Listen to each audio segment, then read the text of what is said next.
y'all, it's your favorite talking head. Welcome back to Everyday Education. It's been a minute since I made a video, and you'll love that today's video is not about road rage or things of the road or driving tips for all you Lexus drivers. I want to talk about entropy and something that I've noticed in society. This is post-COVID. It's December 2022, and the dust is sort of settling, as it were, but not quite settled. I don't know. Entropy's kind of taken hold of everybody's lives, and you see it in society. And what I mean by that is entropy. If you don't know, it's part of the laws of thermodynamics. You remember this from physics in high school or college. And what entropy is this tendency of everything to fall apart. Okay, so if you take a nice big beautiful steel beam that you would use to make a big building, apartment, or whatever, and it's brand new, and you set it out in the field exposed to the sun and the rain and all the elements, after about a year it'd be covered in rust. It would not look new at all. It would look like it's on its way to being non-usable. And then after 5 years, 10 years, the rust would have caused pitting and some holes to start to form, and at that point it would for sure not be usable. You'd have to recondition it, re-engineer it, and all that, or melt it down. And after 100 years, you'd probably start seeing holes through it.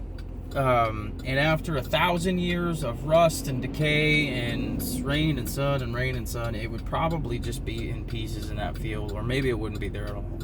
I don't actually know what the entropy rate of structural steel is over the course of 1,000 years, but things fall apart over time. And what I've noticed as time goes on in society, and it's, I don't travel a lot, but I'm in the Central Valley of California. We have traveled a little bit to other states, haven't been outside the country since COVID.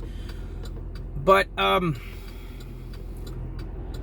I don't know. I notice more loose door handles when I walk into businesses. I notice more rickety tables and chairs when we go out to restaurants. I notice bathrooms that used to be really clean at gas stations and restaurants that we go to, that they're not as well kept. When you even go to buy something new off the shelf, a tool or a product or something, the labels aren't quite straight, and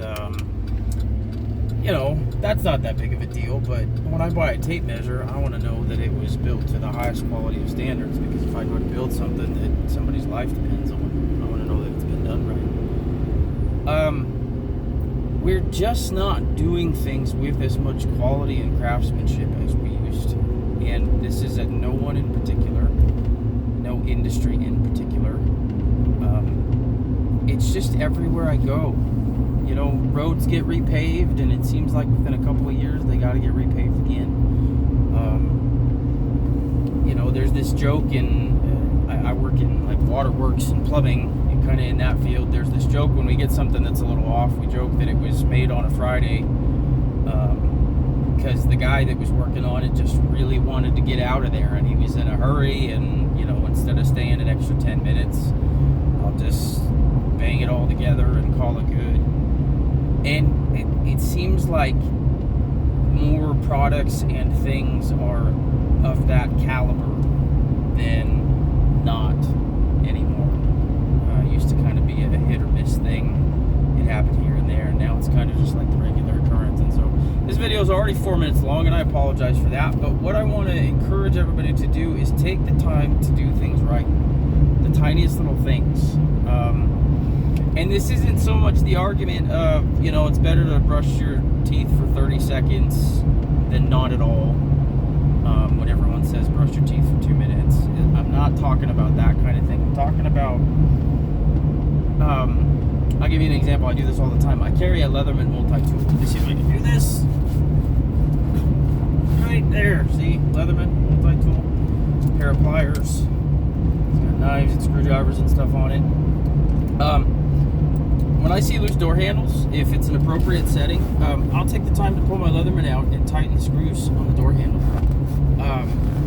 If I bump against something and I notice there's like a sharp metal thing that scratches me or something, I'll pull the file out on my Leatherman and file it down if it's appropriate, okay? I'm not going to do this like in front of, people in the middle of a doctor's office. But I will tell them about it, okay? If it's not appropriate for me to fix whatever it is, I will let the establishment know. We went on a trip recently, and there was a couple of things that I called the front desk about. One of the rooms we stayed in, the TV didn't work. We got there, the kids wanted to watch something. I went to go turn the TV on. It like came on and then froze and then shut off, and then I just couldn't get it to work at all. And so I just called the front desk. And I think in today's society, the average person probably just would have said, "Oh, the TV doesn't work." Well, okay.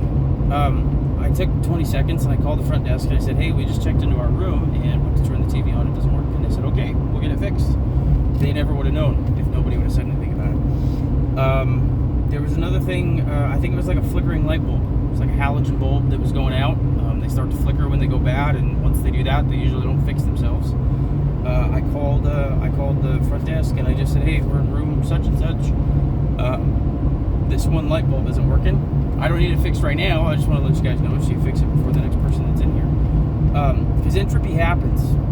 Things just tend to get worse on their own, and if there's nobody fighting entropy, things are just continually going to get worse. Okay, and these might seem like all little trivial things, and for the most part they are. But man, when you need to go to the hospital and get a pacemaker put in to keep your heart running, do you want that pacemaker built by somebody that had it's Friday, 5 o'clock, and I just want to get out of here kind of mentality?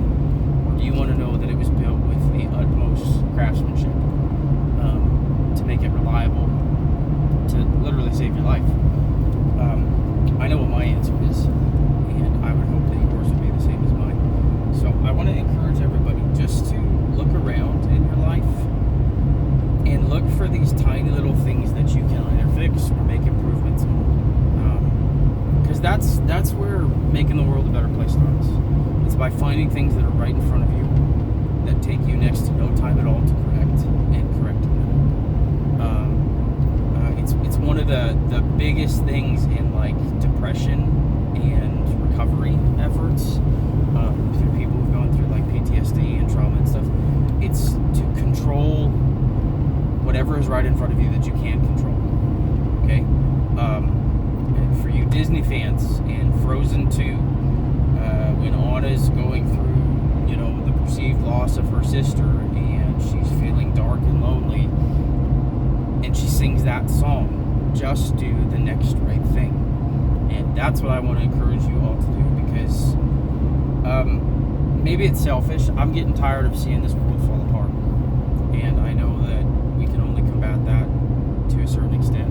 We're never going to be able to fix everything, but we can fix loose door handles and little stuff like that to begin with. So I want to encourage all of my friends to think about that and do the next right thing. Thanks for watching. This has got to be the longest video, 8.5 minutes. Like, comment, subscribe, tell your friends about my channel. I've been thinking about things that I want to make videos of, and I think I'm going to make some more of them. And for now, it's just going to be me, your favorite talking head, or least favorite talking head, or medium favorite. Is that how you would say that? I don't know. I'm amazed you're still watching. Thanks, y'all. Bye.